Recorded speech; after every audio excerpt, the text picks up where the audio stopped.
Titanoboa the king of snakes, जो कि आज से लगभग 10 मिलियन साल पहले हमारी धरती पर राज किया करता था, मगर आज भी उसका नाम सुन के हम इंसानों की रूह तक कांप जाती है।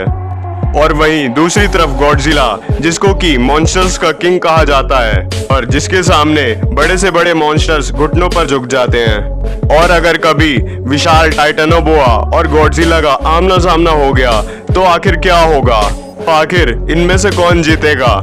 जाहिर सी बात है, किसी एक के डेथ के बाद ही ये तय होगा। तो इस लड़ाई का विजेता कौन होगा, चलिए जानते हैं और वीडियो को पूरा जरूर देखिएगा। अगर गॉडजिला और टाइटेनोबोआ के आकार की बात करें तो उनके आकार में जमीन आसमान का फर्क है और इन दोनों का बॉडी स्ट्रक्चर भी काफी अलग है। वहीं गॉडजिला के पास मोटी चमड़ी, चौड़ी छाती और पीठ पर मौजूद पत्थर जैसे मजबूत कांटों से मिलकर बनी है। और वहीं दूसरी तरफ टाइटेनोबोआ एक विशालाकार सांप होने के बावजूद इसका शरीर सर से लेकर इसकी पूंछ तक एक जैसा ही दिखाई पड़ता है। और अगर इस सांप की ऊंचाई और लंबाई की बात करी जाए तो लगभग इसकी लंबाई 50 फीट होगी, जो कि आज की 5 मंजिला इमारत जितनी बराबर होती है।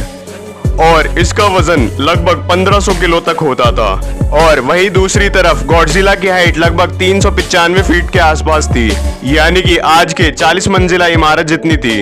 और इसका वजन लगभग 1,65,000 टन के बराबर हो सकता है।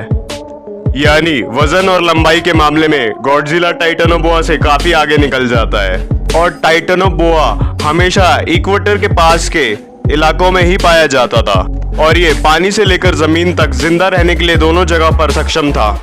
और वहीं अगर हम गॉडजिला की बात करें तो समुद्री दानव होने के कारण हमेशा पानी के अंदर ही रहता है, लेकिन ये जमीन पर भी अपने दुश्मनों के छक्के छुड़ाने की क्षमता रखता है।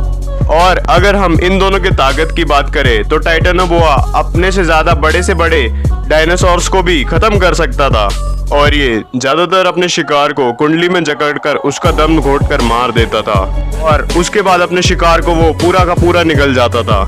ये अपने दुश्मनों पर लगभग 500 स्क्वायर पाउंड का दबाव डालता था, जिसकी वजह से इसके शिकार की हड्डियां एकदम चकनाचूर हो जाती थी। और ऐसा भी कहा जाता है कि टाइटेनोबोआ दुनिया का सबसे बड़ा डायनासोर टीरेक्स को भी बड़ी आसानी से मार सकता था। और वहीं दूसरी तरफ अगर गॉडजिला की बात की जाए तो उसका सबसे ताकतवर अटैक एटॉमिक ब्रेथ है और ये जब चाहे तब अपने मुंह से प्लाज्मा बीम निकाल सकता है और अपने दुश्मन को मार सकता है।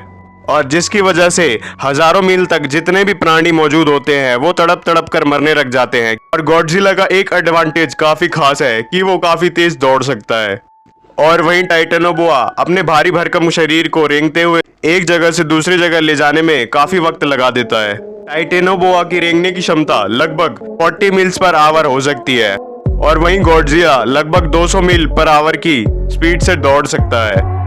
लेकिन एक लड़ाई में सबसे जरूरी हिस्सा आत्मरक्षा होता है, क्योंकि दुश्मनों के हमले से बचना भी काफी जरूरी होता है। तो ऐसे में अगर गॉडजिला और टाइटेनोबोआ की लड़ाई होगी तो तब टाइटेनोबोआ गॉडजिला के शरीर पर लिपटकर उसका दम घोटने की कोशिश करेगा। तो गॉडजिला के पीठ पर मौजूद कांटे उसके स्किन को फाड़ देंगे और जिसके कारण टाइटेनोबोआ काफी जख्मी हो जाएगा। और वहीं गॉडजिला के विशालकाय शरीर को टाइटेनोबोआ अपनी पूरी जकड़ में नहीं ले पाएगा, क्योंकि गॉडजिला टाइटेनोबोआ से काफी बड़ा है और टाइटेनोबोआ का कोई भी हमला गॉडजिला का बाल भी नहीं बांका कर पाएगा।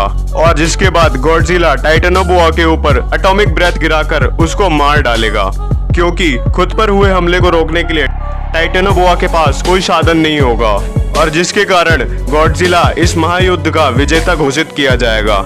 लेकिन हमारी प्यारी धरती पर ऐसा युद्ध होना इम्पॉसिबल है, क्योंकि असल में तो गॉडजिला एक काल्पनिक क्रिएचर है जिसका एग्जिस्टेंस कभी धरती पर था ही नहीं, जो कि सबसे पहले 1954 के एक फिल्म में जापान में दिखाया गया था, जिसके बाद में ये गॉडजिला का कैरेक्टर पूरी दुनिया भर में काफी मशहूर हो गया और लोग इसके वजूद को इस तरह मानने लग गए कि कई लोग ये भी मानते हैं कि गॉडजिला अभी भी जापान के किसी एरिया पर अभी भी मौजूद है। और इन लोगों का ये भी कहना है कि गॉडजिला को उसकी सारी पावर जापान पे हिरोशिमा और नागासाकी के बम गिरने के दौरान निकलने वाले रेडिएशन से मिली थी।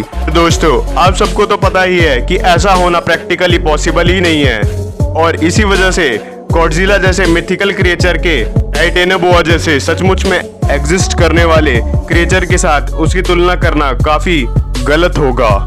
और अगर ऐसी तुलना होती भी है तो गॉडजिला हमेशा इस मुकाबले में जीतेगा और उसका विजेता होगा। तो दोस्तों, आप लोगों के मुताबिक इन दोनों की लड़ाई में आखिर कौन जीतेगा, नीचे दिए गए कमेंट सेक्शन में जरूर बताइएगा। और चैनल को सब्सक्राइब करना भी ना भूलिएगा, जिससे कि मैं आप तक ऐसी और भी गॉडजिला से जुड़ी वीडियोस लाता रह सकूं। और वीडियो को लाइक करना भी ना भूलिएगा। धन्यवाद।